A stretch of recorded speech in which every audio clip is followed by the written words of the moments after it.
Il est 12h30 dans la région du Gontougo et partout en Côte d'Ivoire. Bonjour à tous et merci de suivre l'édition de la mi-journée sur RTI2. Au sommaire de l'actualité, pour l'autonomisation de la femme, une société de téléphonie mobile a réagi au cri de cœur des productrices d'Atiéké, un groupement coopératif du village Yopougon Azito, suite à un reportage. Et puis hors de chez nous, en Afrique du Sud, un feu dont l'origine est encore inconnue a ravagé un immeuble de 4 étages à Johannesburg. On compte plus de 70 morts, dont des enfants. Encore merci à vous d'être présents. Autant d'informations sur RTI2. Suite à la diffusion d'un reportage sur les difficultés des productrices d'Atiéké du village de Yopougon Azito, il y a quelques mois sur nos antennes, une société de téléphonie mobile a réagi au cri de cœur de ces femmes en groupement coopératif. Au cours de ces 21 jours d'action citoyenne à Yopougon Azito, cette société de téléphonie mobile a changé tout le matériel en panne de ces femmes qui produisent l'Atiéké, semoule de manioc cuite à la vapeur, nourriture de base du peuple ébrié, beaucoup prisée par les Ivoiriens. Nos reporters Théodore Zouzou, Alassandra Boparguin et Adama Kone sont retournés en ce lieu de production pour voir les changements apportés par cette société. Voici ce à quoi ressemblait l'unité de fabrication de l'Atiéké du village d'Azito. Broyeuse, presseuse et bien d'autres outils de fabrication de la semoule de manioc sont tous en panne, ce qui accroissait la pénibilité du travail dans un environnement insalubre. Aujourd'hui, ce calvaire est un lointain souvenir. Le nouvel espace alloué à ces femmes est entièrement carrelé, propre, avec de nouveaux équipements modernes de production. D'où la joie de la présidente de ce groupement de femmes. Ah ouais, grâce à RTI2, le magicien qui est venu nous croiser ici, aujourd'hui nous sommes très heureux. 21 jours d'action citoyenne et 21 jours de Papa Noël pour les femmes d'Azito. C'est un cuiseur. Ça cuit 150 kilos d'Atiéké. Et c'est grâce à une compagnie de téléphonie mobile que nous avons obtenu ça. Et ce n'est pas le seul don. Et aujourd'hui, nous avons la possibilité de produire 2 tonnes 400 par jour. On n'a plus de problème avec le feu. Or, avant, c'est le feu, le bois. Quand tu mets du bois en bas de truc, tu ne peux pas t'approcher. Donc, ça nous fatiguait. Mais aujourd'hui, grâce à cette compagnie, nous sommes à l'aise. Nous sommes à l'abri de tout danger. Les villageois d'Azito sont tous heureux. Non.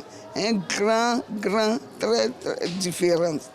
Ce n'était pas comme ça. Ce n'était pas comme ça. Ça a changé. Quand je vois le coin comme ça, ça me donne la joie au cœur. Nous sommes très heureux. Nous allons aider nos femmes à être mieux organisées, à vendre les Atiéké, même à l'international. La maison RTI2, qui, dans un reportage, a interviewé la présidente de la fabrique d'Atiéké. Nous disons merci à RTI2 qui a diffusé l'information, qui a dû toucher cette maison mobile. Et donc vraiment merci à tous ceux qui ont travaillé pour qu'aujourd'hui, on puisse être là à inaugurer cet endroit. Désormais, plus besoin de fournir beaucoup d'efforts pour produire l'Atiéké.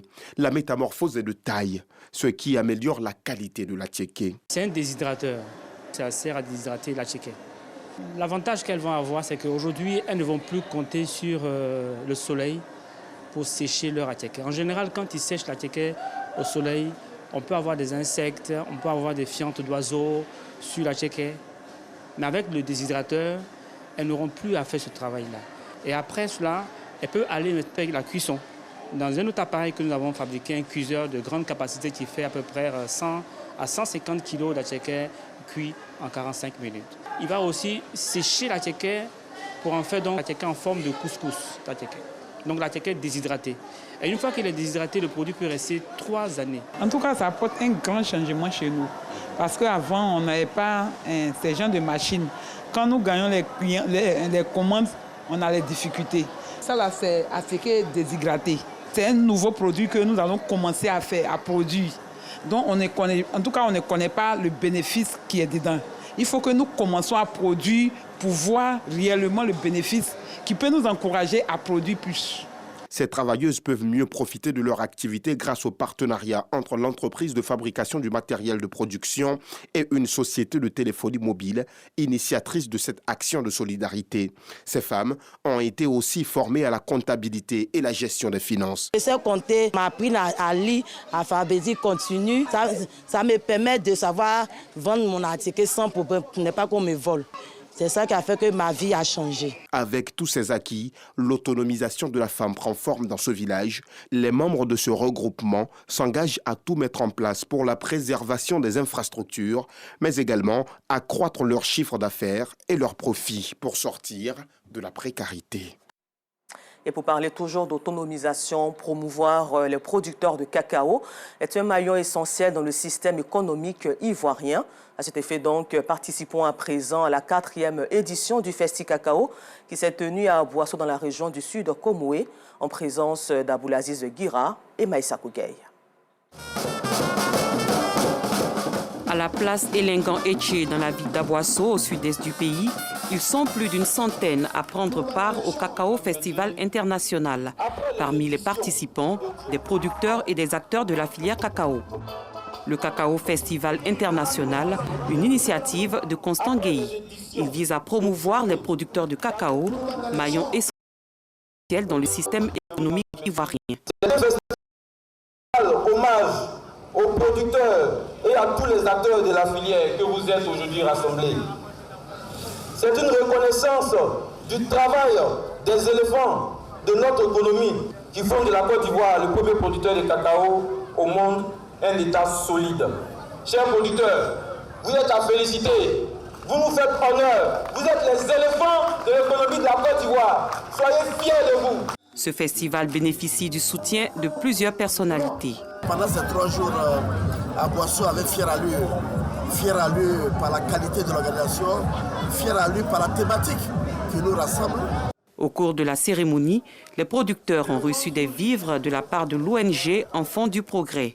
Le Cacao Festival International, Cacao Festi, est à sa 4e édition. Initiative encouragée. Au chapitre religion, le Conseil supérieur des imams des mosquées et des affaires islamiques, COSIM, a organisé une séance de lecture coranique en faveur des élections municipales et régionales apaisées en Côte d'Ivoire. Le COSIM a également adressé des prières pour un retour à la norma dans les pays limitrophes de la sous-région. C'était le mardi 29 août 2023 à Cocody. Yacouba Koulibaly, Assistant Diarra y ont participé. Fédérer les guides religieux musulmans de Côte d'Ivoire en vue de prier pour les élections municipales et régionales apaisées, mais aussi invoquer Dieu pour la stabilité des pays de la sous-région ouest africaine. C'est l'aspiration nourrie par le Conseil supérieur des imams des mosquées et des affaires islamiques, COSIM. Le Conseil a organisé dans la commune de Cocody une séance de lecture coranique et de bénédiction. Priez le Seigneur pour que les élections qui vont avoir lieu dans notre pays très bientôt, je veux dire les élections du 2 septembre, se passent dans les meilleures conditions. Et surtout que nous ayons droit à des élections apaisées, dans la fraternité et la concorde.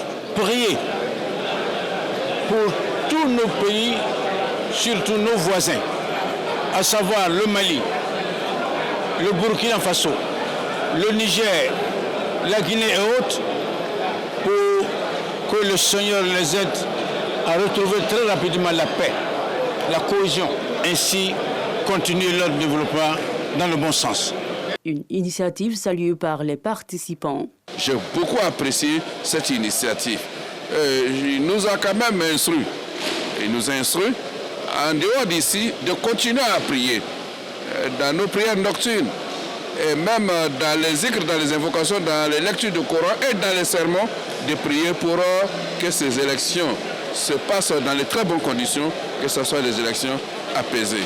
L'initiative est noble, elle est louable, elle est à féliciter et à encourager. La période électorale doit être une période de débat d'idées, de projets de société. Tel n'est pas le cas. En tant que religieux, nous avons ce devoir moral et spirituel de prier pour la stabilité, de prier pour le président et de prier pour le pays. Ouverte dans la nuit du jeudi 25 août dernier à minuit, la campagne des régionales et des municipales s'achève le jeudi 31 août 2023 à minuit. Les électeurs sont appelés à exprimer leur suffrage dans les urnes le samedi 2 septembre 2023. Et dans cette même atmosphère, la communauté Ahmadiyya vient de tenir récemment sa convention annuelle en Angleterre. Des milliers de fidèles musulmans de cette communauté venus du monde entier se sont réunis autour de leur guide pour un moment de gaieté spirituelle. L'occasion est aussi mise à profit pour dresser un bilan annuel des actions menées par cette organisation à travers le monde entier. On en sait plus avec Maïssa Kogueï. Plus de 41 000 fidèles Ahmadis auprès de leur guide, sa sainteté Asra Mirza Masrour Ahmad. C'était à l'occasion de la convention annuelle 2023 de l'organisation Ahmadiyya. Au programme, lecture coranique, bilan des actions sociales menées à travers le monde, mais aussi une prédication sur la paix, la bienveillance et l'harmonie religieuse. Nous, imams, prédicateurs et fidèles de cette communauté, se réunissent autour de notre bien-aimé le Khalif, Hazrat Mirza Masrour Ahmad Nasrahullah, qui, à travers ses conseils, nous rappelle les nobles et pacifiques enseignements de l'islam. En tant qu'imam prédicateur et ayant eu l'occasion de participer dans cette convention annuelle, il est de notre devoir de transmettre ces enseignements autour de nous. Sa sainteté Asra Mirza Masrour Ahmad a également exhorté ses adeptes à être des ambassadeurs de la devise de l'organisation religieuse, à savoir l'amour pour tous, la haine pour personne. Le mouvement islamique Ahmadiyya est né en Inde à l'initiative de Misram Ghulam Ahmad en 1889. Les Ahmadis défendent la venue d'un Messie incarné par leur fondateur après le prophète Mohammed. À présent, la page sport suivant cet élément portant sur la publication de la liste des joueurs convoqués pour la CAN 2023, la CAN de l'hospitalité, qui se tiendra en Côte d'Ivoire en 2024.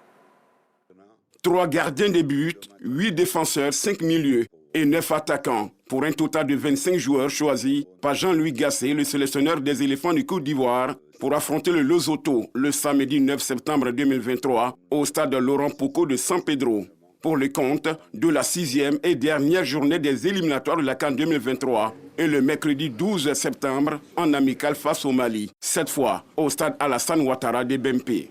Pour ces 2 rendez-vous, plusieurs cadres sont bien présents dans le groupe. Sangaré Badra Ali dans les perches, la défense pourra être commandée par Serge Aurier et Boli Huilé, qui signe son retour chez les éléphants.